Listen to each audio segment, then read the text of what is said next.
Well, day 3 with the Ducati, and pretty much naked at this point.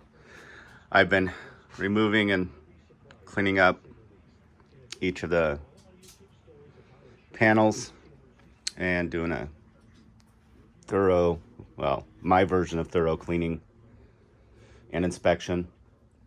So far so good. This is a couple of things. This is supposedly an uprated, shock. I think it's stiffer. I think it allows more adjustability, but as you can see, it wasn't fitted for this bike. So I'm debating whether or not to go back to the original shock, which the prior owner still had and provided me. This is interesting. When I was taking it off the tire, the fender, on the other side, this, I don't know, it's like a rivet with a threaded rivet.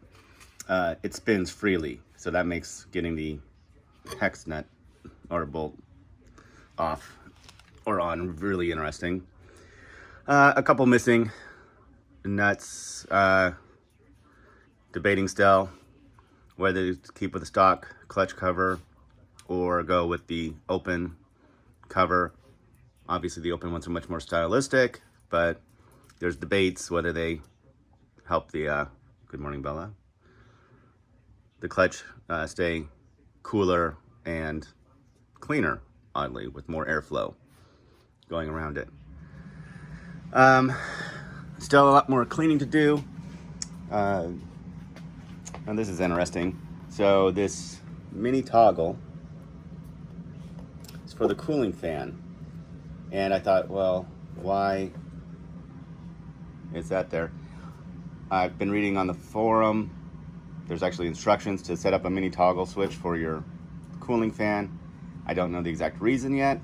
I don't know if that's because the stock was drawing off the battery too much, or was the temperature sensor not accurate and not kicking the fan on when it should be. So still debating whether to leave that or not. Oh yeah, there's I didn't know this. There's supposed to be panels that flank either side of the instrument panel. Prior owner gave me left side in that box, but there's no right side, so I need to grab one of those. Otherwise, you could just stare at this coolant reservoir while riding. That's it. I'm gonna keep cleaning, keep creating a parts list, and hopefully put this back together pretty soon.